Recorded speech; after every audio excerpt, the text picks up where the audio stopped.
The Sutter family had triplets, every generation and lost two, always the same ones. What if every family celebration carried a silent curse, one so precise that it repeated across centuries? The Sutter family bore triplets every generation, yet two were always lost, always the same two. What if the truth wasn't chance, but ritual? What if a house was not built to shelter life, but to keep grief alive?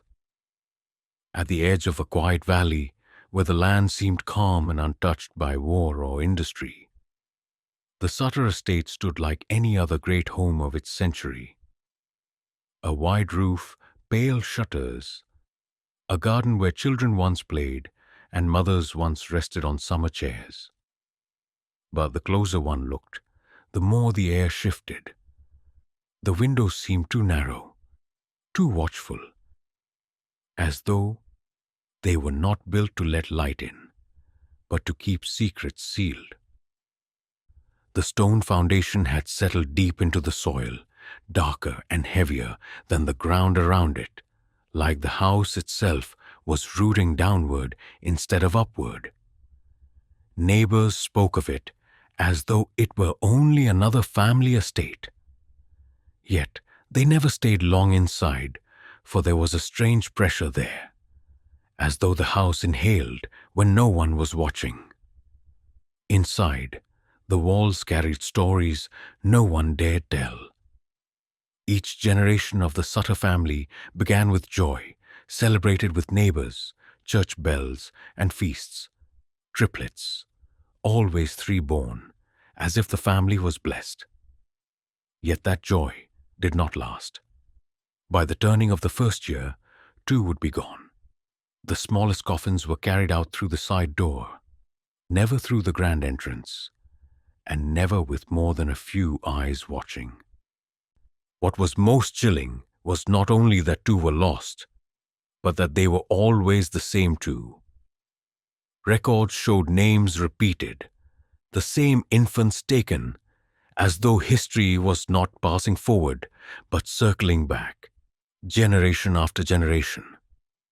And the house kept them all, their cries and their silences folded into its walls like pressed flowers.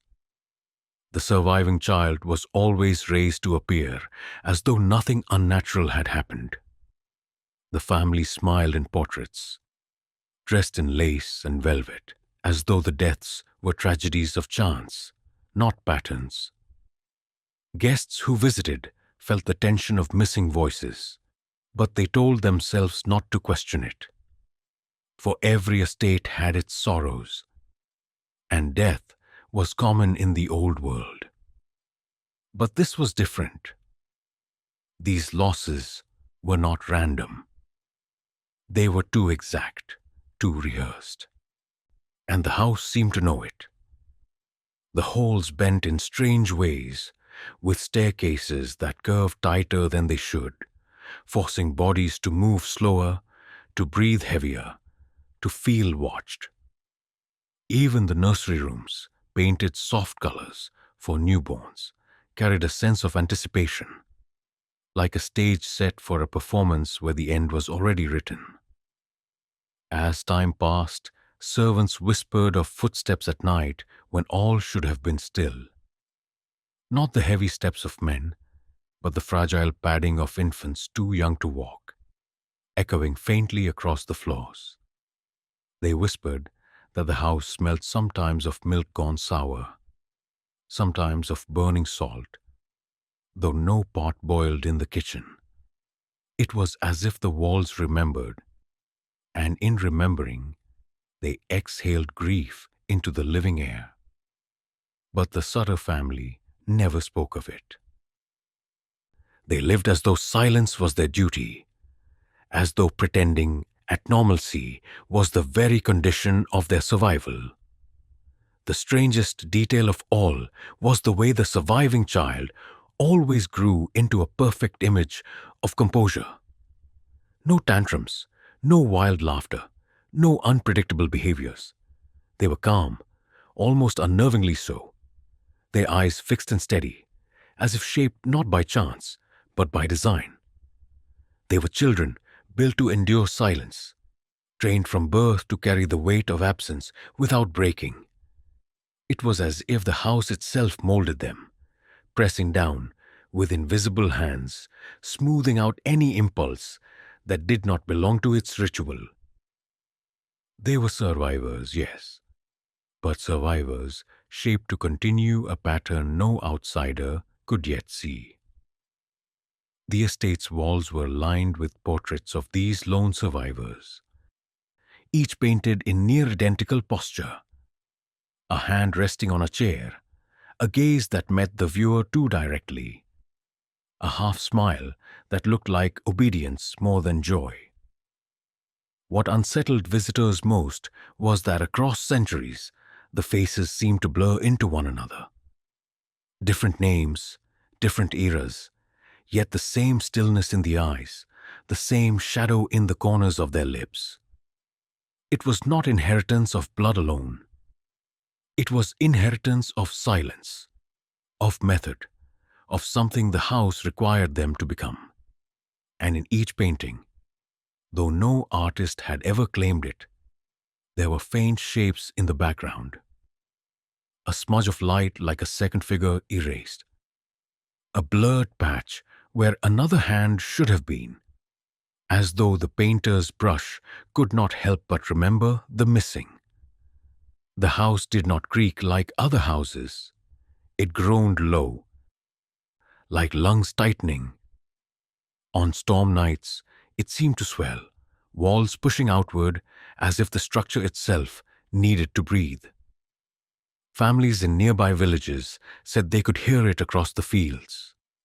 A long inhale carried on the wind, a sound like sorrow made physical, but when morning came, the house stood silent again, shutters neat, windows polished, doors open to polite visitors, innocence on the outside, methodical cruelty within. Generations passed, but the cycle remained unchanged. The house kept its rhythm, and the Sutter family obeyed it without rebellion. Perhaps they feared what would happen if they broke the pattern. Perhaps they believed survival demanded sacrifice. Or perhaps, more terrifying still, they had long since stopped questioning. For when a house breathes for centuries, when it holds grief too deliberate to be chance, those who live inside it begin to breathe the same way. They match their steps to its pulse, their silences to its pauses, until the line between the family's will and the house's hunger is gone. The Sutter estate was not merely a home. It was a machine, a quiet engine that demanded loss in order to preserve itself. And though its walls were painted warm colors and its gardens bloomed with roses, its true face was only visible in the pattern of its children. 3 born, 2 gone, always the same 2.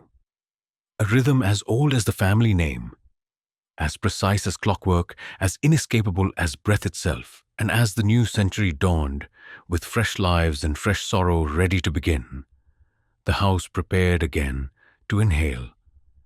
The Sutter estate did not keep its silence entirely. On paper, in ledgers, in family Bibles, and in parish records, the truth was written plainly, though no one dared read it aloud. The pattern was there, exact and merciless. Every generation began with the promise of 3 lives.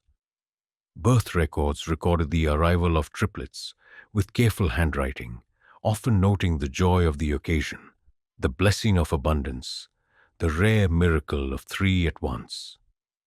Yet beside those entries came the same familiar notations. 1 year later, sometimes less, the deaths of 2. Not just any 2, but always the same pair of names repeated like lines of scripture. The record keepers never questioned why the firstborn and the lastborn were always the ones to vanish. They chalked it up to weakness of the body, the fragility of children, the way sickness swept through cradles without warning.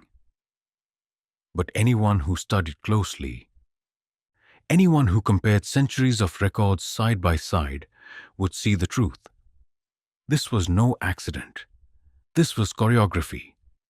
The repetition was chilling because it was exact. No random cruelty of fate could strike in such symmetry. Every century, the parish buried two small coffins, while one survived long enough to inherit. The middle child, always the middle. That survivor was raised to continue the family name, while the others were lowered into the ground with barely a whisper of mourning. Families in nearby villages began to whisper among themselves that the Sutters were cursed. They spoke of it in hushed tones over meals, passing the story like a superstition to their children.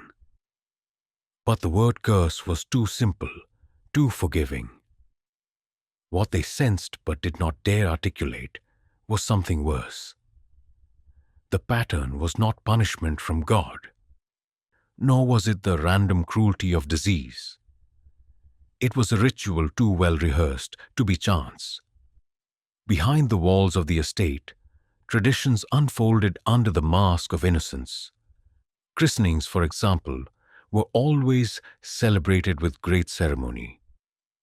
Guests were welcomed, candles lit, and holy water sprinkled upon the three infants. But what visitors did not know was that another private ritual followed, hidden from outside eyes. The surviving journals, scrawled in the hands of doctors, priests, and patriarchs, hinted at secret rites carried out in the nursery. Measurements of weight and breadth, calculations of strength and weakness, trials performed under the guise of care, yet designed not to protect, but to select. 2 children were marked. 1 was preserved. The choice was not left to chance. It was deliberate, methodical, and absolute. The horror of the pattern was not just in the deaths themselves, but in the way they were folded into daily life as though they were natural. Mothers were taught to grieve silently, to bury their pain quickly and without witness. Fathers carried the coffins as though carrying out a duty rather than a loss. Generations of servants learned not to ask questions, only to prepare what was required. Cloths soaked in salt water, bowls of milk warmed just so, blankets chilled in cellars until they stiffened with frost. These objects, innocent when seen alone, became instruments of erasure when placed in the hands of those who knew the ritual. And the strange thing was how ordinary the house looked while it happened. From the outside there was laughter in the parlor, firelight in the hearth, and music played for guests. Yet upstairs, in locked rooms, the pattern was kept alive with cruel precision. There were rumors that the family believed the sacrifice was necessary to preserve their bloodline. That by choosing 1 child and discarding 2, they ensured the survivor carried something stronger, something untouched by weakness. This was the story they told themselves, passed in whispers from father to son, from matron to daughter. Yet beneath the logic was something darker, something less rational. The very act of repeating the pattern became its own kind of worship. It was no longer about survival. It was about obedience to a rhythm older than reason.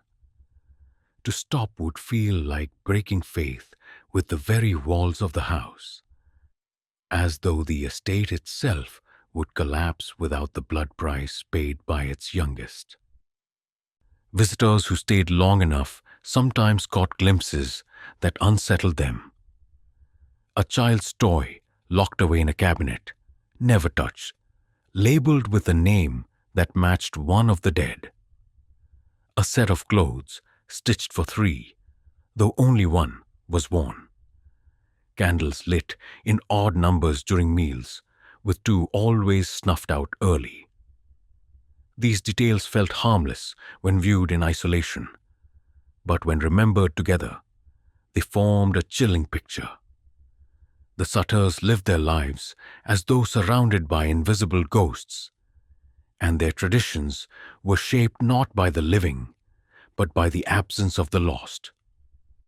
What made the pattern unbearable to think about was its silence. There were no confessions, no cries for help, no scandals in the newspapers. Each generation endured it as though nothing unusual had happened. And perhaps this was the most terrifying part.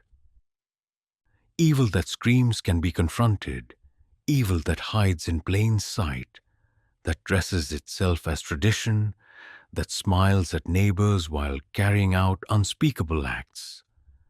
That is the kind of evil that survives. The kind that breathes quietly inside the walls, growing stronger with every generation that chooses not to see. As the records stacked higher, so too did the weight of dread. The same names repeating, the same numbers, the same endings. The Sutter estate had become not only a house but a ledger written in flesh, keeping count with cruel perfection. And as each new set of triplets was born, the story reset itself, unbroken, unstoppable, as though history was not a river moving forward, but a wheel turning endlessly. Always three, always two gone, always the same survivor, shaped not by fate, but by design. And so the whispers of a curse gave way to something more unsettling, the suspicion that this was not the work of chance, nor the hand of God, but the method of minds too devoted to cruelty to ever let the pattern die.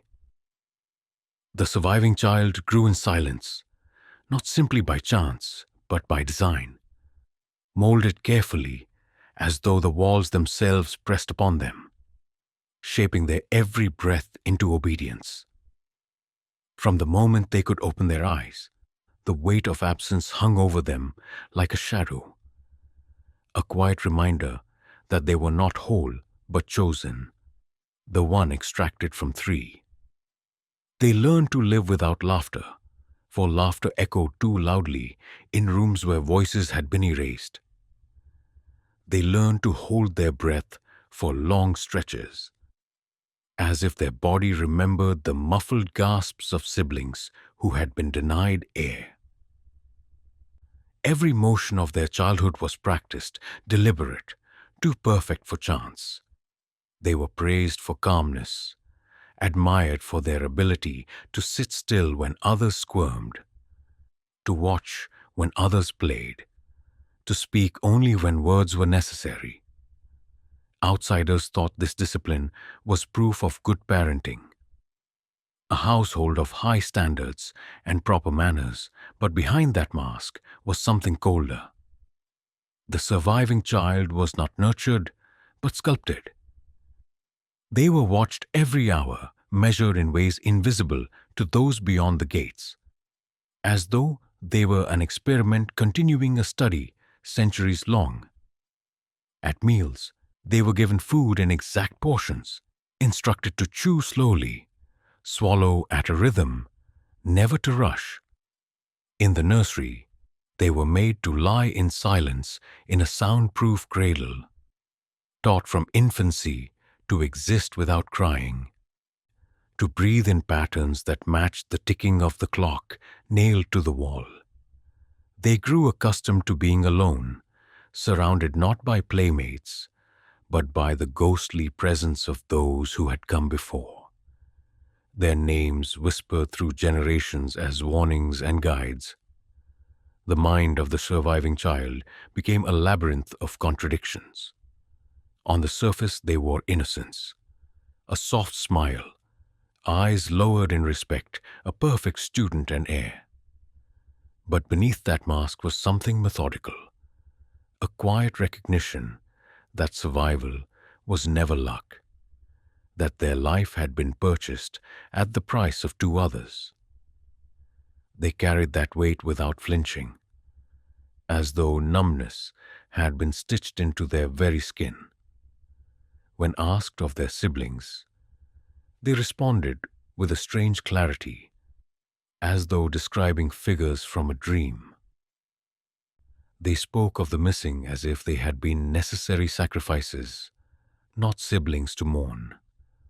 Over time, that cold reasoning sank deeper, and the child became something that neighbors could not name. A being who could mimic innocence flawlessly, yet inside harbored the stillness of ritual, the calm of cruelty that did not scream but lingered. This was the psychology the Sutter line passed forward. Not love, not legacy, but a learned balance between mask and abyss. The portraits on the wall reflected this eerie sameness. Though decades apart, each surviving child carried the same composure, the same hollow calm, their hands folded in identical positions as though guided by invisible instructions. They were not children in the normal sense. They were vessels for a design too careful to admit chance.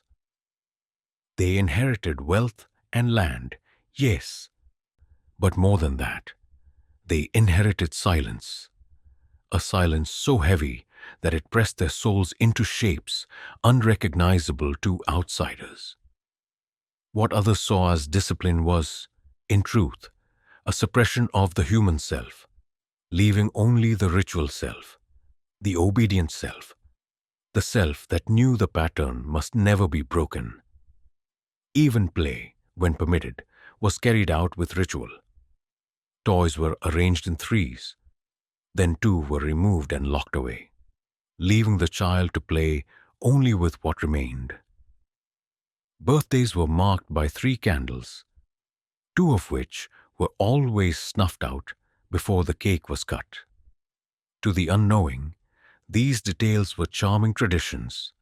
To the child, they were reminders etched into every celebration.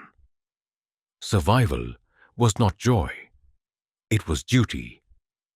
What made it most haunting was that the surviving child never resisted.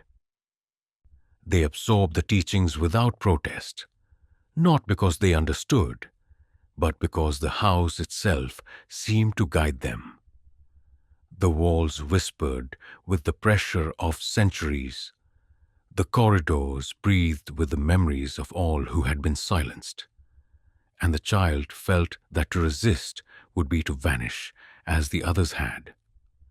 They learned early that their life was a narrow bridge across a pit, and the only way to walk it was to remain still, calm, obedient, untouched by wild impulses.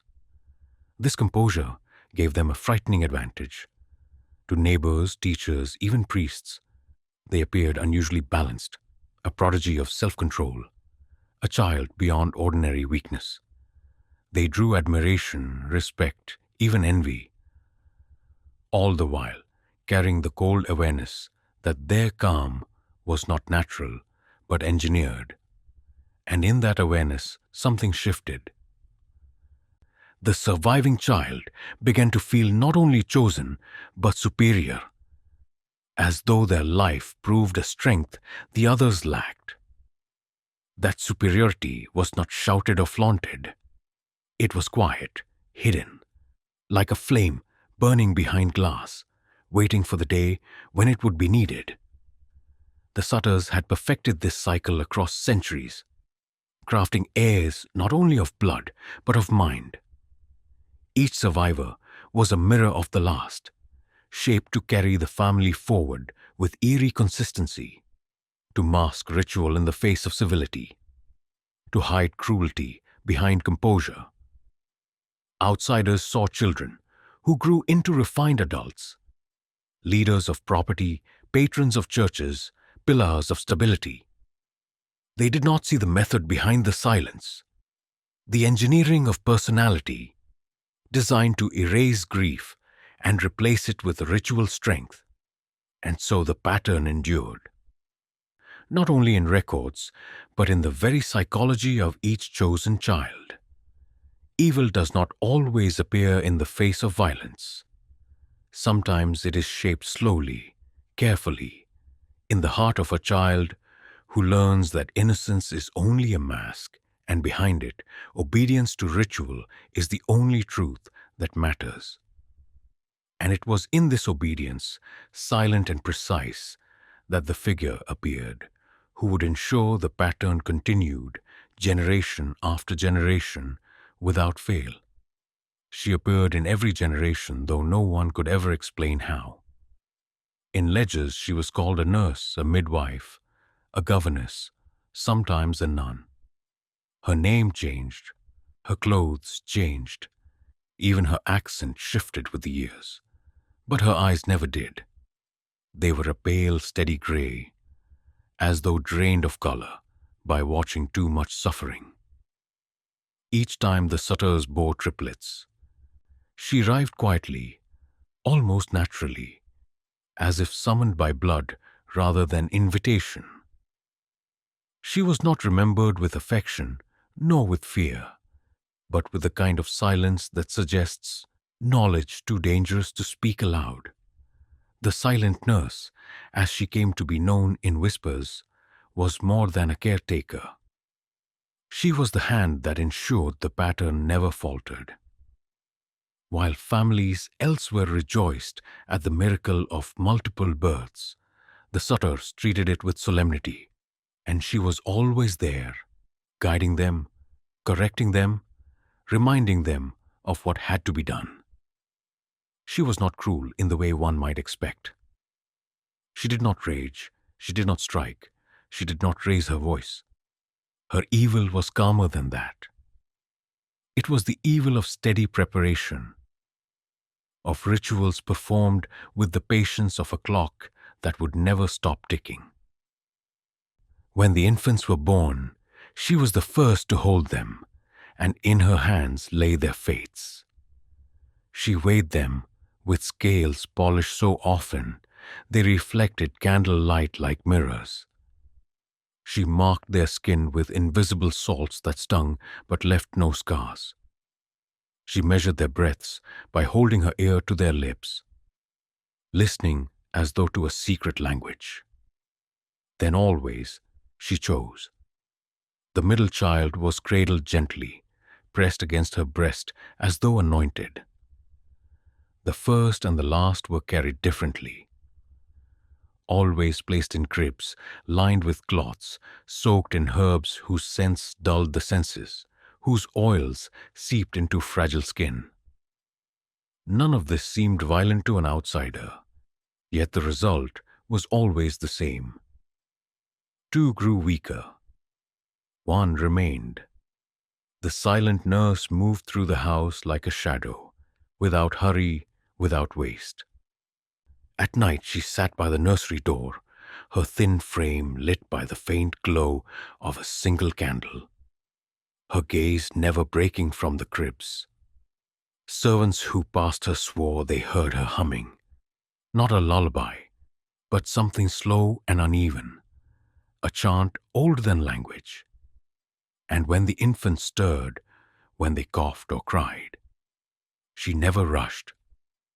She moved as though she had all the time in the world, as though suffering could be stretched out endlessly without her heart ever quickening. Her methods were more than neglect. They were deliberate, chosen with precision. One child might be fed milk, heated beyond safe warmth, scalding the throat so subtly it appeared as sickness. Another might be left wrapped too tightly in damp cloths, the cold seeping into the lungs until breath came shallow and desperate. Sometimes she used sound, striking a small tuning fork and placing it against the crib, letting the vibration thrum against delicate bones until restlessness broke into exhaustion. These deaths were never loud, never chaotic. They unfolded like performances rehearsed for centuries, each step disguised as care, each cruelty hidden beneath the mask of nursing. The family never spoke against her. They depended on her, even when her presence unsettled them. Mothers wept, yes, but always in silence, their grief swallowed as though they too were bound to the pattern. Fathers turned away, retreating into studies or cellars, convincing themselves that they had no part in the details. And so she worked unhindered, generation after generation, her face unchanged, her eyes as pale and steady as they had always been. What was she? Some claimed she was no human at all, but an embodiment of the house's hunger, a spectre bound to the family's curse. Others believed that she was simply a woman whose cruelty was passed through bloodlines, each nurse a descendant of the last, devoted to her role with religious fervor. But her unaging face betrayed those theories. In portraits from centuries past, a nurse stood in the corner of the canvas, blurred by shadows. Yet when the paintings were compared to the present, the eyes were the same. Cold, watchful, patient, the surviving children knew her best. They remembered her presence not with fear, but with a strange intimacy. She became their first teacher, shaping their earliest memories, teaching them silence before words, obedience before thought. She cradled them when others would not, whispered to them when others looked away. And so in their minds, she was not tormentor, but protector, the one who ensured their survival by removing the others. This twisted bond became the foundation of their psychology, the root of their calmness, their composure. They learned from her that survival was never innocent. Survival was a privilege earned through ritual, through sacrifice. As years passed, the silent nurse always vanished after the pattern was complete. One day she would be there, the next day gone, leaving behind only the chosen child and the silence of two erased lives. No one searched for her, for she always returned when needed, as inevitable as the turning of the seasons. And though her absence left no trace, her presence lingered in the minds of those who had seen her work. The scent of her herbs clung to curtains. The sound of her humming seemed to echo through empty halls, and the rhythm of her rituals remained carved into memory. She was the proof that the pattern was not chance, not curse, not fate. It was chosen, enforced, protected. Without her, the cycle might have broken. With her, it became eternal. She was the breath behind the house's inhale, the shadow that guided each generation, the gray-eyed sentinel who turned birth into arithmetic. 3 lives entered the world. 2 were erased, and always, the silent nurse ensured the wheel turned again. The deaths were never random. They were never left to chance, never allowed to unfold with the chaos of sickness or the clumsy hands of neglect. The Sutters perfected cruelty into a discipline, a kind of science that wore the mask of care. Each death was engineered, chosen with precision, repeated with slight variations across generations, as though the family were refining an experiment, searching not for mercy but for purity. What outsiders might call tragedy, they called procedure. And what the silent nurse carried out with steady hands was more than killing. It was ritual disguised as medicine. Milk was the first instrument. The innocent liquid that nourished life became the family's most trusted weapon. Infants were fed until their stomachs bloated, not by accident, but by design. The silent nurse knew how to hold the bottle at just the right angle, how to tilt the child's head so air could not escape, how to pour more and more until breath caught in the throat. Drowning in milk was not a violent thrashing. It was a soft, pale suffocation, lungs filling with what was meant to sustain. When the child grew still, the scene looked almost peaceful, as though they had simply fallen asleep in the safety of feeding. The family called it God's will, but the nurse wrote it differently in her hidden notes. Lungs foamed, body weak, selection complete. Salt was another instrument, as important to the Sutters as bread or water. They dissolved it into basins of freezing brine, lowering one infant until the skin prickled red and the body stiffened with shock. Salt water, unlike ice, did not leave easy marks.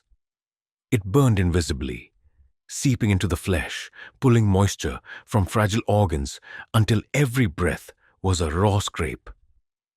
The child would gasp, eyes wide, chest rising and falling with desperate effort, until exhaustion overtook them. What remained looked like pneumonia, a common enough cause of death, but the nurse knew better. The saline left behind a dryness in the lungs no illness could mimic. It was a signature, a mark of her work. Sound became a weapon too. In the journals hidden beneath floorboards, diagrams of tuning forks and glass resonators revealed how vibrations were used to torment fragile bodies. The nurse struck the forks near the crib, pressing their hum against tiny ribs until the bones vibrated painfully. The resonance was unbearable, invisible, and untraceable. No outsider could accuse sound of murder, yet those who endured it wasted quickly, their little hearts struggling to keep rhythm against the ceaseless hum. To others, it seemed like weakness, failure to thrive. But within the house, it was another method perfected, another cruelty passed down like a family recipe. Even light was twisted into an instrument. Candles were placed near the infants' faces, not close enough to burn, but near enough that smoke and wax filled their lungs. At times, mirrors were arranged to reflect light into their eyes, hour after hour, until vision blurred and fever followed. The nurse recorded these experiments with detached precision, noting which caused faster decline, which left fewer outward marks, which silenced the cries most effectively. To her, this was not violence. It was observation. She behaved not like a murderer, but like a physician without mercy. A scientist who believed suffering could be measured, calculated, perfected. The cruelty deepened in its symbolism. Each method carried meaning, echoing the twisted logic of ritual. Milk represented purity, consumed until it smothered. Salt represented preservation, the illusion of keeping while destroying. Sound represented order, rhythm imposed until the body failed. Light represented revelation, forcing eyes to see until blindness set in.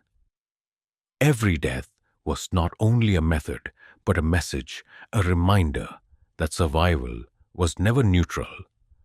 The chosen child was not spared because of luck.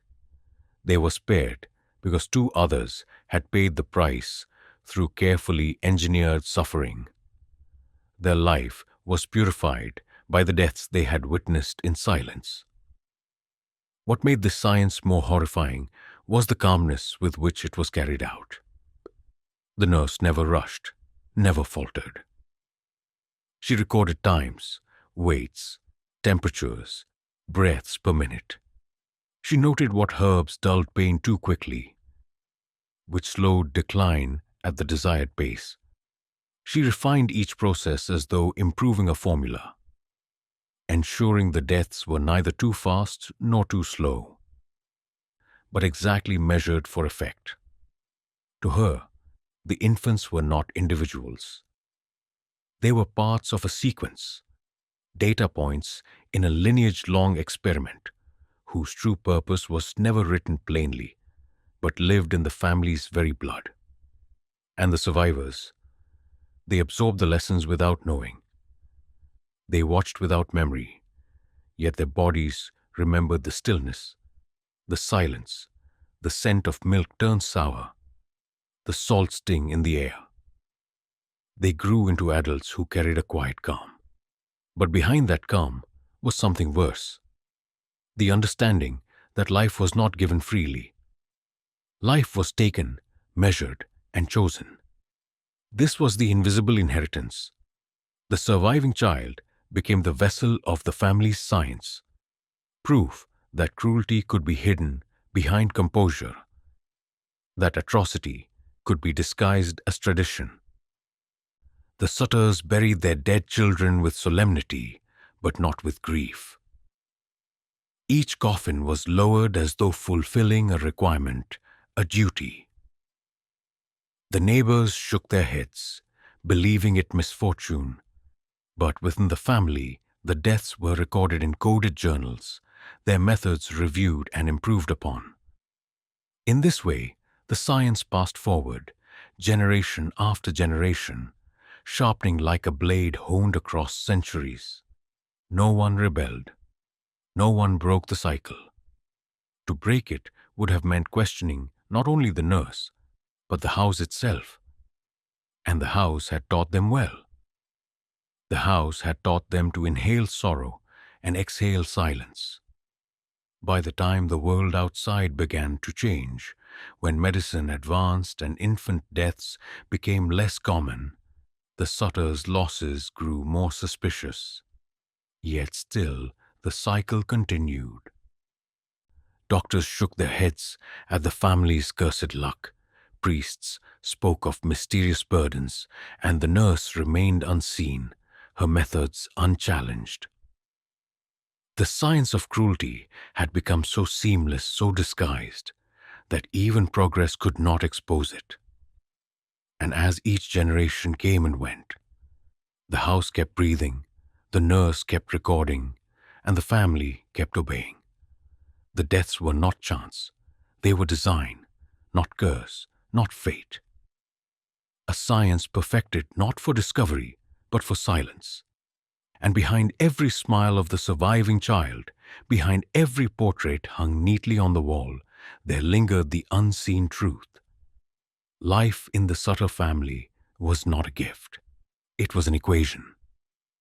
The surviving child always stepped into life wearing a mask so perfect that no one, beyond the estate, ever suspected what had been carved into them. They appeared calm, gentle, untroubled by the tragedies that marked their beginnings. To neighbors and parish priests, they were living proof that the Sutter family endured hardship with grace. A child so polite, so quiet, so controlled, they seemed destined for greatness. Yet behind the smooth expression and measured words, their mind was shaped not by chance, but by ritual cruelty, forged in the silence of rooms where two others had been erased. From early childhood, their life was rehearsed as performance. At school, they spoke only when called upon. Their answers delivered with such composure that teachers praised them for wisdom beyond their years. They never laughed too loudly, never cried in public, never displayed the ordinary storms of emotion that marked other children. When others bickered or sulked, they watched with steady eyes, learning not how to feel, but how to mimic the forms of feeling when necessary. A scraped knee brought not tears, but a polite smile. A lost game drew not frustration, but graceful acceptance. Those around them whispered of maturity, of saint-like patience. But what they praised as virtue was only emptiness carefully trained into the child's core. Inside, there was no innocence. The surviving child carried the quiet knowledge that their existence was conditional. They knew, though never said aloud, that their life had come at the price of two others. They did not remember the precise details, for infants cannot remember, but memory was not needed. The house itself reminded them. The absence of toys meant for three. The candles snuffed at birthdays. The lingering presence of the silent nurse in their earliest dreams. Every detail of their upbringing whispered the same lesson. You are alive because they are not. And so, the survivor grew into a strange mix of gratitude and superiority. Gratitude for being chosen, superiority for believing that choice meant they were stronger, purer, more necessary than the others. This duality made them dangerous in ways no one could see. To friends and acquaintances, they were trustworthy, even admired. They helped with chores without complaint, listened when others gossiped, and kept secrets with absolute loyalty. Their composure invited confidence, and so people drew close to them, never realizing that behind the mask there was no empathy, only calculation. The surviving child did not love in the ordinary sense. They studied affection the way one studies handwriting, learning its patterns, its gestures, its words, then reproducing them with eerie precision. When they embraced, it was warm enough to feel real. When they wept at funerals, their tears looked sincere. Yet inside, the emotion was hollow, only a practiced form to keep suspicion away. As the child grew into adolescence, the mask became indistinguishable from their face. They smiled at church gatherings, offered polite remarks to elders, carried themselves as the model heir. To outsiders, they seemed unmarked by sorrow, a beacon of stability in a family haunted by loss. No one considered that stability might itself be a symptom. The calm not a blessing, but the residue of trauma so deep, it erased all irregularity. No one wondered why every surviving child across centuries looked and acted the same. Their portraits interchangeable, their manners eerily consistent. The performance was so effective that neighbors spoke of the Sutters as dignified, blessed even, though their cemeteries filled with identical coffins. What made the mask most terrifying was how naturally it adapted. When grief was expected, the child displayed it in measured doses, never too little to appear cold, never too much to appear unstable. When joy was expected, they laughed with the right restraint, never wild, never inappropriate, always enough to satisfy social demands. They learned to watch people closely, to sense what expression was wanted, then wear it like a costume. This ability made them magnetic.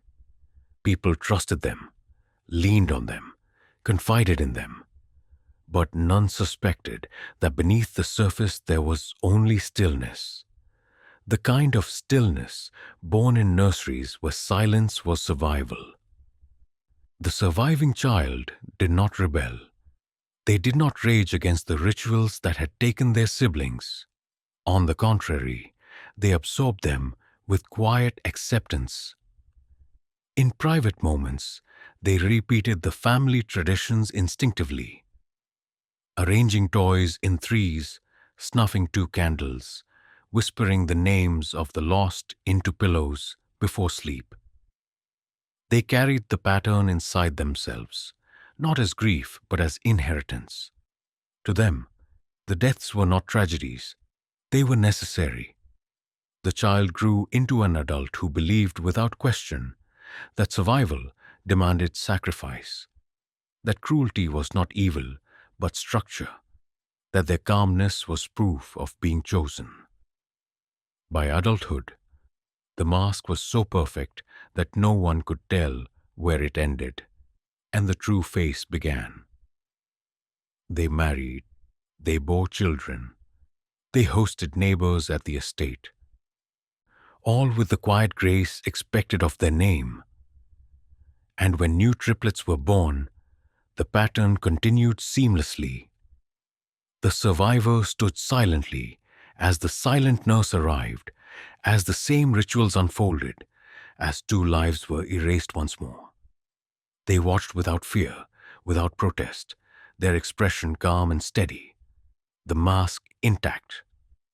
To outsiders, they appeared a grieving parent, bowed with sorrow, but inside, they felt no sorrow. They felt only duty, the cold satisfaction of seeing the pattern unbroken, the wheel turning as it always had. The mask of normalcy did not only protect them, it protected the family, the house, the ritual itself. It allowed the Sutters to live among others without suspicion, to be respected and even envied while carrying out cruelties that no neighbor would dare imagine. Evil survived, not because it was powerful, but because it was quiet. It wore the face of innocence, the smile of composure, the mask of normalcy so convincing that even the survivors themselves forgot, at times, that it was only a mask. But the house remembered. The nurse remembered, and when the next generation arrived, the mask was ready to be worn again. When the surviving child reached adulthood, they were not given their inheritance in the form of gold or land, not at first. Those outward symbols came later, presented with legal ceremony and the approval of society. The true inheritance, the one that mattered, was delivered in silence, in locked rooms and sealed trunks where the air smelled of dust and something sourer, the residue of grief. It did not arrive all at once, but in pieces, as though the family understood that horror had to be absorbed slowly, layer by layer, until the survivor no longer recoiled but accepted. It began with the journals, heavy leather books bound too tightly, their spines cracked from centuries of use. Inside, the handwriting changed from page to page, yet the tone remained constant, detached, methodical, cold. One generation recorded with quills, another with fountain pens, later with typewritten keys. Yet the words were always the same in spirit. They catalogued the deaths of the children, not with sorrow, but with clinical observation. How long it took for milk to fill lungs, how brine altered the skin, how sound hummed through bone until the body gave out. The entries were not confessions but instructions, not grief but design. They read like cookbooks of cruelty, each detail sharpened by trial, refined by repetition. At first, the survivor would turn the pages with shaking hands, the mask of their upbringing faltering under the weight of written truth. But the longer they read, the more the words settled into them. The horror became not unbearable, but familiar. It was as if the journals unlocked something already inside, a recognition that they were not discovering the family's secrets, but remembering them. The rituals they had half sensed as children, the absences they had never been able to explain, now laid out with precision. And slowly, their fear drained away. In its place grew something darker. Acceptance. Alongside the journals came diagrams, folded and hidden in compartments carved into drawers. These were drawings of the house itself, cutaways of rooms no guest had ever seen. The nursery, with measurements for candle placement, window alignment, and the depth of the cribs. The cellar, with notations on how salt basins should be prepared, how temperature should be maintained to prolong suffering without leaving marks. Even the gardens were mapped, indicating where the smallest graves should be dug so the soil would settle quickly, hiding signs of disturbance from curious eyes. Each diagram was a testament to planning, to ritual disguised as architecture. The house had been built not to comfort, but to contain cruelty, its very design serving the cycle of inheritance. Most unsettling were the artifacts that accompanied the books and diagrams. Small glass vials with remnants of herbs crushed to powder, tuning forks wrapped in velvet, their edges worn from generations of use, cloth stained with patterns of salt that had hardened into crystal over decades. Each object carried its own memory, silent yet undeniable proof that the pattern was not only theory but practice. To outsiders, they might have seemed like curiosities, relics of a superstitious past. To the survivor, they were tools, sacred instruments passed down with the same gravity as a crown or scepter. The instructions were always clear. Continue the cycle. The journals did not ask, they commanded. Each heir was told to obey, not for faith, not for wealth, but for survival itself. Without sacrifice, the line will rot. One entry declared, without precision, the house will collapse. Another warned. Whether these words reflected superstition or something darker was never explained. But the tone was absolute, leaving no room for rebellion. To inherit meant to continue. To continue meant to kill. And so the survivor learned that they were not only the product of the ritual, but also its guardian. What made this inheritance unbearable was also what made it inescapable. It was wrapped in the language of love and duty. Mothers told their surviving children that obedience honored the dead, that continuing the cycle was an act of remembrance. Fathers framed it as strength, as discipline, as proof that the family was above weakness. The survivors were never told they were killers. They were told they were caretakers of tradition, preservers of blood, defenders of a house that had stood for centuries. And in time, they believed it. To break the cycle would feel not only dangerous, but sacrilegious, a betrayal not only of the past, but of themselves. And so the survivors became adults who walked through the world carrying two faces. One for society, calm, composed, admired for their steadiness, and one for the house, obedient, meticulous, shaped by the journals and diagrams into instruments of cruelty. They married into other families, bore children, and when the triplets came, they obeyed. They opened the trunks, reread the instructions, polished the tools, and prepared the house for its ritual. The silent nurse always returned to oversee, but the heir was no longer a passive participant. They were now an active hand, their mask of normalcy, concealing the truth that they had accepted their inheritance not with resistance, but with quiet pride. The inheritance was not only blood and land. It was a psychology, a philosophy of cruelty disguised as order. Evil, the Sutters had discovered, did not need to scream. It needed only to be written down, preserved in ink, passed from hand to hand like scripture. And with each generation, the writing grew steadier, the diagrams clearer, the tools sharper. The family did not question whether what they did was evil, for the journals did not use that word. They used words like necessity, purity, selection, survival.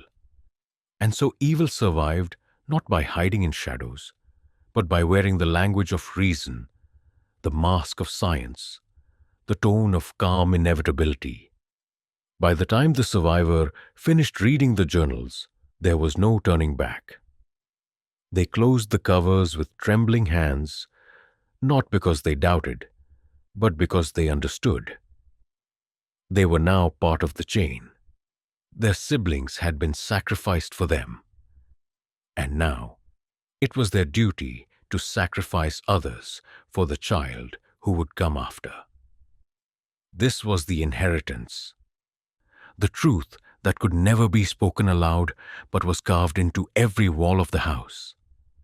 Land could be sold, wealth could be squandered, but the pattern endured. It was the only true possession of the Sutter family, the only thing that survived wars, plagues, and time itself. And so, in the silence of locked rooms, heirs accepted their legacy. They opened trunks, they read instructions, they handled tools with reverence, and when their time came, they obeyed. The mask of normalcy remained, calm and unbroken. But behind it lived the inheritance. Journals that never stopped writing themselves. Diagrams that never grew outdated. Tools that never lost their sharpness. And a house that never stopped breathing. Beneath the Sutter estate, deeper than any cellar was meant to go, there lay a silence thicker than the soil itself. The inheritance had spoken of it only in passing, in coded lines and sketches of staircases that appeared to lead nowhere. The house above was grand enough with its polished wood and painted rooms, but what was hidden below it revealed the truth of the family's devotion. It was not simply a home for the living. It was a monument for the dead, a museum, curated in secret, a place where horror had been arranged not with shame, but with reverence. The entrance was concealed behind an iron grate in the oldest wing, disguised as ventilation. Only those who carried the keys from inheritance knew how to unfasten it, how to step into the stale air that drifted upward like the breath of a crypt. A staircase descended in a spiral so narrow one could feel the walls pressing inward with every step. The stone was damp, the air metallic, and the further one walked, the more the silence seemed to pulse, as if the earth itself was holding back a memory too heavy to speak. At the bottom lay a chamber, then another, and another, branching like veins, each one filled not with wine or grain, as neighbors believed, but with small coffins stacked against the walls like books in a library. They were not ordinary coffins. Each was built to fit a child, polished and preserved with unnatural care. They were arranged by generation, rows upon rows, each bearing the same pairs of names across centuries, as though the family had repeated itself with no deviation. The sight of them was unbearable in its symmetry. Tiny boxes lined with velvet, lids carved with initials, all identical, as if manufactured for a ritual rather than for mourning. Dust lay thick upon some, while others seemed freshly polished, the wood oiled and shining, as though the dead within still demanded respect. It was not a burial place, it was a gallery. The horror deepened in the details. Some coffins had been opened, their lids leaning against the walls, and inside lay the remains of the children, preserved with methods not meant for mercy. Skeletons still bore traces of cloth stiffened with salt, bones wrapped in linens that crumbled when touched. Some skulls had been arranged on shelves, lined in neat rows, their eye sockets facing outward like a congregation of silent witnesses. Others were sealed in glass cases, labeled not with names alone, but with annotations in the same cold handwriting found in the journals. Milk suffocation, 8 minutes. Brine exposure, 3 hours. Resonance failure. body ceased on fourth cycle. These were not graves, they were exhibits. The Museum of Bones was not made for remembrance, it was made for study. Every body kept, every bone preserved was a record of method, a proof of practice, a reassurance to each heir that the science of cruelty was not myth but fact. Walking through its corridors was to walk through centuries of perfected suffering. Each chamber a chapter in the book of ritual. To the family, it was not grotesque. It was sacred. Children were brought here when they were old enough to understand their inheritance, guided by candlelight to stand before the rows of coffins. They were told not to cry, not to shrink back, but to bow their heads in acknowledgement. They were shown the bones as proof of the cost of survival, the evidence that sacrifice was not just tradition, but necessity. The silent nurse was always present during these visits. She moved among the coffins with the reverence of a priest tending an altar, her pale eyes reflecting the candlelight. She whispered to the heirs that this was their true family, not the portraits in the halls above. These were the brothers and sisters who had given their lives so that one might stand here, breathing. Without them, there would be no estate, no bloodline, no house still standing. The heirs listened in silence, their faces pale, their bodies trembling, but in time, the trembling gave way to calm. For after enough visits, the horror dulled. The bones became familiar, the coffins part of the furniture of memory, and the heirs began to see not cruelty, but order. In this way, the Museum of Bones shaped them as much as the journals or the nurse. It stripped away natural grief, replacing it with ritual obedience. To walk among the remains and feel nothing was the final test of inheritance. And those who passed the test emerged with the same expression their portraits would one day capture. Calm, steady, untouched by wild emotion. The family called this strength. Outsiders would have called it something else. The death of empathy, the birth of quiet psychopathy. What made the museum unbearable was not only what was preserved, but how carefully it was displayed. Candles were placed at precise angles to illuminate rows of skulls. The air was kept cool and dry, as though the family had studied preservation techniques for the sake of their dead as much as for their wine. There were even benches carved into the stone, where heirs were made to sit for hours in silence, absorbing the sight until their eyes no longer watered, until they could look directly into empty sockets without flinching. The museum was not a place of mourning. It was a school. Over time it grew crowded. Generations upon generations of lost children filled its chambers until walking through it felt endless. Yet the family never removed or destroyed the remains. To do so would be to break the pattern, to dishonor the ritual. Instead, they carved new corridors, expanded further into the earth, as though the house itself demanded more space for its collection. By the modern age, the museum stretched like a labyrinth, its walls lined with countless coffins, its shelves burdened with centuries of bones. And yet, outside the estate, no one suspected. The villagers spoke of a large cellar, perhaps a crypt, but none had ever seen it. The Sutters guarded the museum with the same mask they wore in public, smiling politely, while beneath their feet the true history of their family lay stacked in silence. Evil hid not in the open, but in the earth itself, disguised as foundation.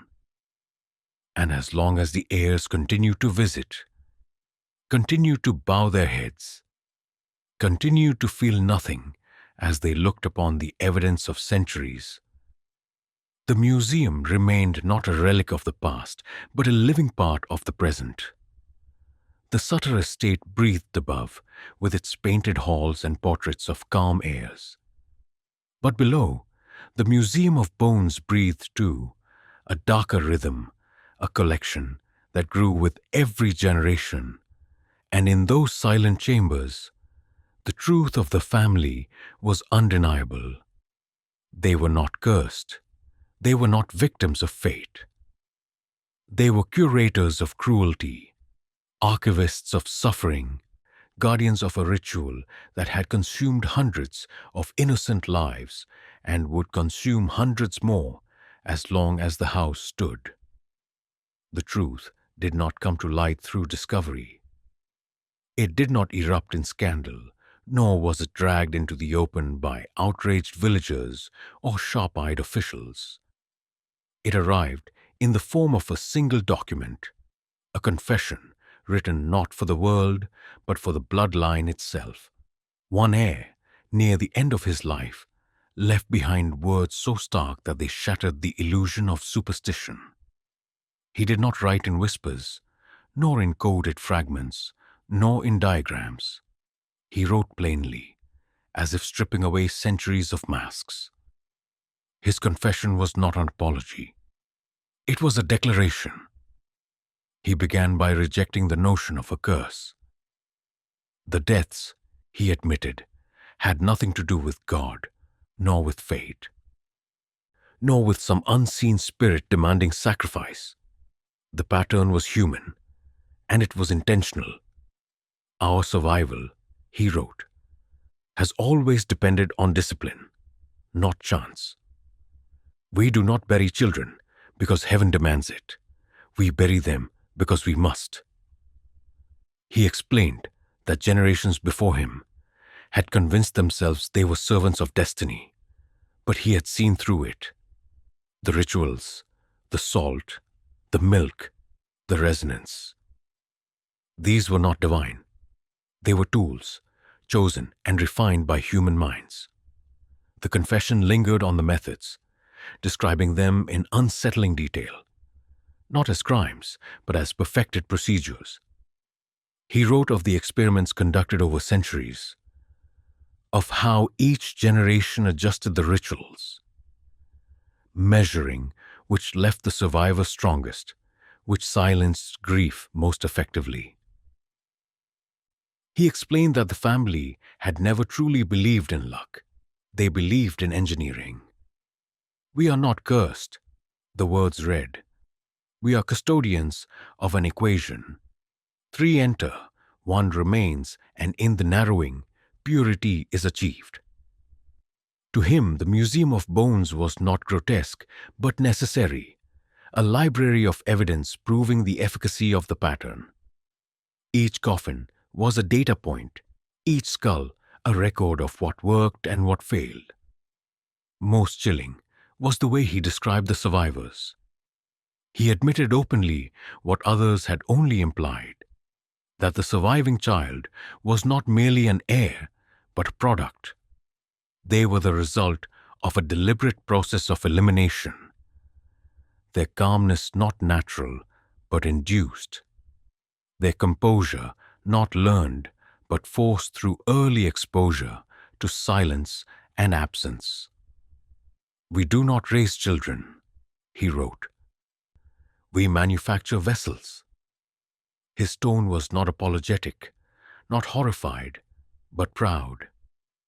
To him, the absence of wild emotion in each generation of heirs was proof that the science worked. He believed the family had bred not only wealth, but a new psychology, one cleansed of weakness, capable of enduring anything. The confession revealed more than methods. It revealed motive. The heir wrote that the family's power, its unbroken survival through wars, plagues, and famine, depended on the ritual. While neighbors lost their bloodlines to chaos, the Sutters always produced one child strong enough, obedient enough to carry forward. "The world calls us cursed," he wrote, "but in truth, we are perfected." He argued that the deaths of 2 children were not losses, but investments, sacrifices required to guarantee that one survived with clarity. Stripped of fragility, to him this was not murder. It was preservation, not cruelty, order.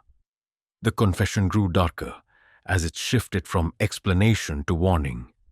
He spoke of what would happen if the cycle broke. Without the ritual, he claimed, the family would collapse, heirs would weaken, the estate would crumble into decay. "We are not like others," he wrote. "We are bound to a structure, and if we betray it, the walls themselves will devour us." Whether this was superstition or paranoia mattered little. To him, it was law. He warned his descendants not to falter, not to soften, not to listen to the growing whispers of a world that would call them monstrous. "If they knew," he wrote, "they would call us evil. But evil is only discipline misunderstood. What others fear is what makes us endure." The confession ended not with remorse but with instruction. He urged the heirs who read it to abandon the mask of curse, to stop pretending they were victims of fate. "We are not cursed," he repeated.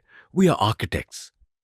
He demanded they embrace their role openly within the family, to take pride in the rituals as science, not superstition, to keep the Museum of Bones not as memorial but as archive, a record of progress, to refine the methods further, to sharpen the tools, to ensure the survivor was not only calm but superior. He urged them to abandon pity entirely. "There is no tragedy in necessity," he wrote. "The dead are not lost. They are absorbed into the living." The effect of the confession was profound. Some heirs recoiled when they read it, horrified by the bluntness, shaken by the way it stripped away the veil of mystery. Yet even as they recoiled, none rebelled. For to rebel would be to admit that they themselves were products of this science, that their lives had been bought with blood. To denounce the ritual would be to denounce their own existence. And so, though shaken, they obeyed. They folded the confession back into the trunks, placed it among the journals, and continued the pattern. But something had changed. The silence that had cloaked the ritual for centuries was gone. Where once the heirs told themselves it was curse or fate, now they knew it was deliberate. And knowledge, even when horrifying, has power. From this point forward, the heirs no longer whispered about curses. They no longer lied to themselves about tragedy. They embraced the truth their ancestor had left, that they were executioners, masquerading as survivors, inheritors not only of land and wealth, but of a perfected cruelty passed through flesh and ink. The confession became a kind of scripture, read by each new heir with solemnity. Absorbed with trembling hands, they no longer told themselves that God demanded sacrifice. They told themselves they demanded it. The Museum of Bones was not a shrine to lost children, but a laboratory, a place of proof. The silent nurse was not a servant of fate, but an assistant of science. The heirs themselves were not victims, but perpetrators, bound by inheritance to continue the cycle. In this way, the confession did not weaken the ritual. It strengthened it. It gave it language sharper than superstition, logic colder than faith. And though the world outside moved into modernity, though neighbors spoke of progress and compassion, the Sutters stood apart, unshaken. They had their truth, written plainly, impossible to ignore. A truth that could not be confessed to the world, but must be carried in silence. A truth that left them calm, composed, unfeeling, the mask of normalcy intact. Evil had spoken through one heir's hand, and in doing so, had made itself eternal. The collapse did not arrive in one sudden blow, but in fractures that spread slowly through the walls of the estate, like cracks creeping through glass. For centuries the house had stood unshaken, its mask of respectability unbroken, its silence absolute. But silence, like stone, wears down under the weight of time. The journals grew too many to hide. The coffins below grew too numerous to ignore. The museum beneath the house groaned under the burden of its own evidence, and eventually, something had to give. It began with fire. Some said it was an accident. A candle left burning in a study, curtains igniting in the night. Others whispered that it was deliberate, that one heir, unable to bear the inheritance, struck the match themselves. The truth was never certain, for flames erase detail as thoroughly as silence conceals it. What is known is that the Sutter estate caught fire in the dead of night, and by dawn, the grand house was a blackened skeleton against the horizon. The roof had collapsed inward, the portraits were ashes, the furniture reduced to embers. Yet beneath, the museum still endured. The fire licked at the stone foundations, but could not consume what lay below. And when the ruins cooled, it was the hidden chambers that drew the first intruders. Neighbors, curious and horrified, stumbled upon the iron grate revealed by the collapse. They followed the spiral staircases into the earth, carrying lanterns that shook in their trembling hands. What they found was not the cellar of a noble family, but a crypt of precision, an archive of horror too deliberate to dismiss as superstition. Coffins stacked like trophies, skulls aligned with notes pinned above them, diagrams on the walls etched deep enough that even flame could not erase them.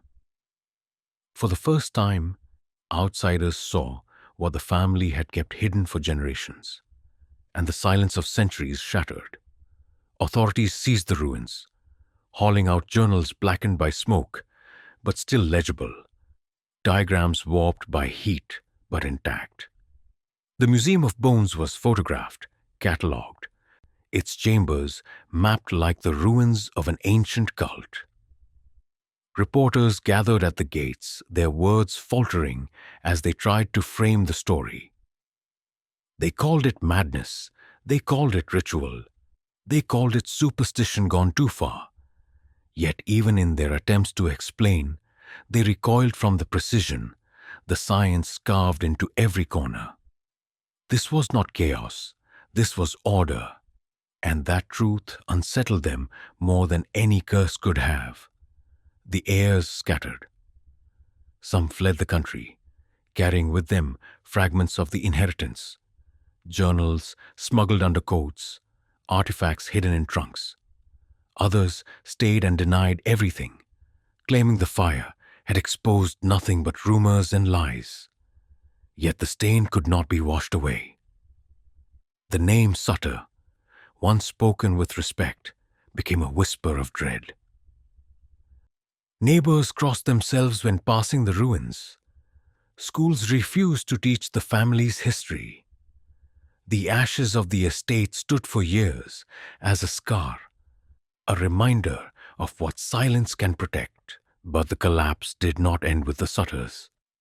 Whispers spread of other families, far from the valley, whose histories showed patterns too similar to dismiss. Birth records repeating with unnatural precision. Infant deaths always falling in pairs. Survivors always carrying the same calm, the same composure, the same unsettling steadiness in their gaze. Scholars, digging into archives, found names that echoed across countries, journals with handwriting that looked hauntingly familiar. It was as if the science of cruelty had not been confined to one family, but had infected others, carried like a disease in silence. The authorities tried to dismiss these findings, labeling them folklore, exaggeration, the fevered imaginations of a public shaken by scandal. Yet the evidence lingered. Old estates with sealed wings, cemeteries with rows of identical graves, portraits of heirs that looked too alike to be coincidence. It was as if the Sutter collapse had torn the veil, revealing not an isolated horror, but a network of quiet rituals hidden across history. The house itself was never rebuilt. The land was left scorched and barren, the ruins fenced off, a warning rather than a monument. Yet even in destruction, the house seemed to breathe. Villagers claimed the ground still shifted at night, that smoke rose from the soil long after the fire died, as though the house was inhaling even in death. They avoided the ruins, crossing to the other side of the road, whispering that what had burned was only the mask. The foundation of cruelty remained buried, waiting for another hand to dig it up, waiting for another family to claim it. The collapse revealed the truth, but it did not end it. Evil, once uncovered, does not vanish. It scatters, it hides in other places, wears other masks, waits for silence to settle again. And though the Sutter estate was gone, the inheritance was not. The journals were not all destroyed. The heirs were not all dead. The silent nurse was never found among the ashes. Some swore they saw her in nearby towns in the months after, unchanged, her pale eyes watching, waiting for the pattern to begin anew. The collapse of the estate was not an ending.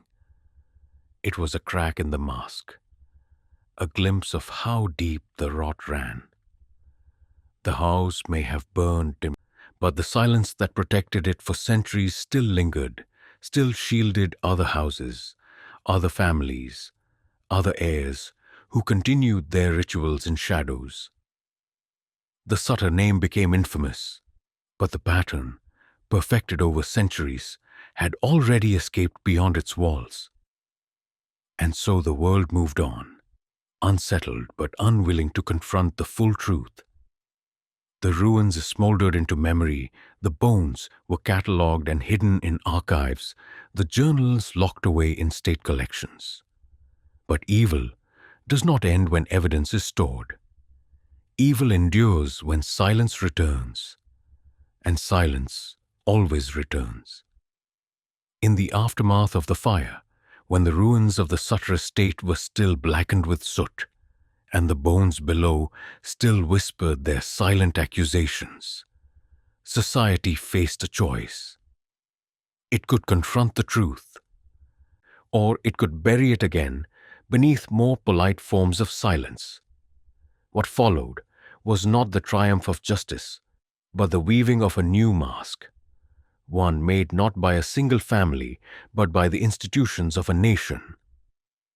The authorities acted swiftly, not out of compassion for the lost children, but out of fear of scandal. The journals, once pried from the ruins, were gathered into sealed crates and delivered to archives where few would ever touch them again. Their pages, filled with precise accounts of cruelty, were labeled unreliable, dismissed as the ravings of a deranged bloodline. Yet no one dared burn them. To destroy them would have been to admit what they were. And so they were hidden, red-stamped, locked in vaults. Officials told the public that little had been found, that the stories of rituals and bones were exaggerations spread by frightened neighbors. The truth was not denied outright. It was smothered beneath bureaucracy. Still, traces of acknowledgement broke through. Memorial stones were placed on the edge of the ruins, small and simple, etched with nothing more than dates. No names, no explanations, only the cold reminder of absence. Villagers visited them in silence, laying flowers without speaking. For to speak of what had happened was still too dangerous, too heavy with shame. Schools in the region quietly adjusted their teachings, no longer praising the Sutter family as they once had. Yet they also did not condemn them. Lessons were rewritten in neutral tones, smoothing over centuries of atrocity into vague warnings about superstition and misfortune. For a time, there were attempts at reform. Laws were drafted requiring more detailed birth registries, more precise death records, measures to ensure that infant deaths were properly investigated. Midwives and nurses were placed under stricter supervision. In theory, these changes were designed to prevent such patterns from ever being hidden again. But in practice, the changes were fragile. Records could still be altered, witnesses silenced, explanations invented. Evil does not die with regulation. It adapts, reshaping itself to fit new forms of oversight. Learning how to hide within the cracks of systems meant to expose it. The legacy of silence stretched even further. In the archives, whole sections of parish ledgers were redacted, pages torn out, names erased. The same happened in surrounding villages, as if the collapse of the Sutter estate had triggered a nervous wave of self-protection. Families that feared exposure buried their histories, sealed their own closets of skeletons. And so, while the Sutters burned, whispers grew of others. Other houses, other patterns, other silent rituals that had never been caught. The world preferred not to chase them. It was easier to imagine one cursed family than to admit the possibility of many. In time, the ruins of the estate became a landmark. Not a tourist site, not an open warning, but a fenced-off scar. Grass grew over the blackened stone, and trees pressed their roots into the earth above the Museum of Bones. Children dared each other to run past the gates at night, but few lingered long. There was a heaviness in the air, as though the ground still held its breath. The silent nurse was said to be seen wandering nearby, though never aging, never speaking, only watching. Whether real or imagined, the stories kept the ruins alive in local memory, a reminder that silence never vanishes. It waits. Generations later, the legacy of the Sutters lived not in open speech, but in quiet habits. Families still lit 3 candles and snuffed 2, though they could not say why. Birthdays were celebrated with odd numbers of gifts, the logic of which no one remembered. In these rituals, stripped of context, the pattern survived in fragments, its meaning forgotten, but its shape intact. That is how silence works. It erases explanation, but leaves behind rhythm. Habits repeated until they seem harmless, until no one asks where they came from. The legacy of silence was not only cultural, but personal. The surviving heirs who escaped the collapse carried with them fragments of journals, scraps of diagrams, tools hidden in trunks. They started new lives under new names, passing down what they had been taught in smaller, subtler forms. Not all of them continued the rituals, but some did, convinced by the confession that to break the cycle was to court ruin. And so, the science of cruelty did not die in the flames. It traveled quietly, invisibly, like a contagion carried in whispers and blood. Society built its memorial stones, drafted its laws, redacted its records. It told itself it had learned from the Sutter collapse that such horrors could never happen again. But the truth was otherwise. The legacy of silence meant that much remained hidden, much remained unspoken. And where silence remains, evil can survive. The ruins were fenced, the journals sealed, the bones catalogued. Yet every action taken to bury the truth became another form of protection, another layer of silence ensuring that what had happened would never be confronted fully. The legacy of silence was not simply about what the Sutters had done. It was about what the world chose not to say, not to see, not to remember. And as long as silence prevailed, the pattern could never truly be broken. Evil does not always announce itself with blood on the hands or screams in the night. More often, it sits quietly in a chair, folds its hands neatly, and waits. The story of the Sutter family was never about violence that roared. It was about violence that whispered, that disguised itself as duty, that survived because no one wanted to look too closely. The house may have burned, the estate may have collapsed, but the true horror was never in the walls. It was in the silence that allowed it to endure, generation after generation, unchallenged, perfected. The pattern of 3 children, 2 erased, 1 preserved, was not the work of curses or spirits. It was the work of human minds that found ways to justify cruelty, that convinced themselves sacrifice was necessity. That is how evil grows strongest, not in chaos, but in order. The Sutters kept ledgers, not weapons. They built museums, not prisons. They designed rituals so precise they looked like tradition. And in doing so, they hid the truth in plain sight. No neighbor suspected because the family looked calm, composed, dignified.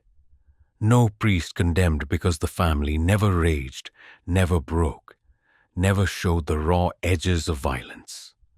This was evil clothed in normalcy, perfected by patience. The heirs who survived were not monsters in the way stories often paint them. They were polite. They were admired. They helped their neighbors, shook hands in church, raised their voices in song. They were indistinguishable from those around them. That was the true danger. Evil rarely looks like something to fear. It looks like something to trust. It wears a smile, a calm voice, an unshaken composure. And that mask is why it endures. The Sutters did not need to hide their deeds in shadows. They hid them in plain sight, behind manners and money, behind fences and silence. And no one wanted to question too deeply, for to question would mean facing what lay beneath. The Museum of Bones, discovered beneath the estate, was not only a record of atrocity, it was a monument to how evil thrives. Every coffin stacked carefully, every skull aligned, every note written with precision showed the same truth. Cruelty does not survive by accident. It survives because people build systems to protect it, rituals to normalize it, traditions to excuse it. The heirs were not victims of a curse. They were participants in a design that they chose to continue. And even when the truth was exposed, even when the fire revealed what lay beneath, society did not confront it fully. It buried it again, behind memorial stones and locked archives, choosing silence over reckoning. That is the most frightening lesson of the Sutter family. Evil is not a stranger waiting in the dark. Evil is silence at the dinner table when questions should be asked. Evil is the calm nod of a parent who obeys without protest. Evil is the neighbor who looks away. the priest who mutters of curses instead of asking why, the official who locks the journals in a vault instead of bringing them into the light. Evil is not an intruder. It is us when we choose silence over truth. Philosophers often speak of evil as absence, the absence of good, the absence of compassion. But the Sutters proved something different. Evil can be present, active, organized. It can be built like architecture, passed down like inheritance, maintained like a family name. It is not an empty space, but a machine, a structure that grows stronger the longer it is left unchallenged. The Sutter heirs did not stumble into atrocity. They walked into it calmly, obediently, because the system told them to. And the system survived because no one outside it dared to interfere. The silent nurse was never caught, never explained, never punished. Whether she was human, spectral, or simply an idea passed through flesh, her presence is the clearest image of how evil operates. She was calm, steady, unflinching. She never screamed, never faltered, never doubted. And she was always there, generation after generation, ensuring the pattern continued. Perhaps she was real. Perhaps she was the embodiment of the silence itself. Either way, her persistence shows that evil, once embedded, does not die easily. It waits for its moment to return. And so the question remains: did the collapse of the Sutter state end the pattern, or merely scatter it? The heirs fled, carrying fragments of journals, tools, and memories. Whispers of similar families surfaced, histories with repeating patterns. Infant deaths too consistent to be dismissed. Perhaps the Sutters were only one house among many. Perhaps the science of cruelty was never confined to one lineage, but was shared quietly across borders, each family hiding behind its own mask. The fire burned one house, but silence is far harder to destroy. Today, the memorial stones still stand where the estate once breathed, their inscriptions weathered, their meaning fading. Passers-by see only dates, not the weight of the lives behind them. The journals remain locked in archives, red-stamped and inaccessible, treated as curiosities instead of warnings. The bones, catalogued and boxed, lie in storage rooms where no one speaks their names. Society tells itself it learned a lesson, yet it continues to bury the truth beneath silence. That is the legacy of the Sutters. Not only their cruelty, but the world's refusal to confront it openly. And so we are left with a reflection that is heavier than fire and ruins. Evil endures, not because it is strong, but because it is quiet.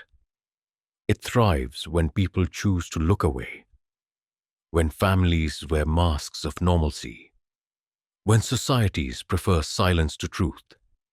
The Sutters were not cursed. They were disciplined. They were obedient. And they remind us that the most terrifying evil is not the one that screams in the night, but the one that breathes softly in the daylight, wearing the face of ordinary life. What do you think? Could this happen again? Would you recognize it if it stood behind the smile of a neighbor, a teacher, a parent? Or would you, like so many before, look away, telling yourself it is easier not to know?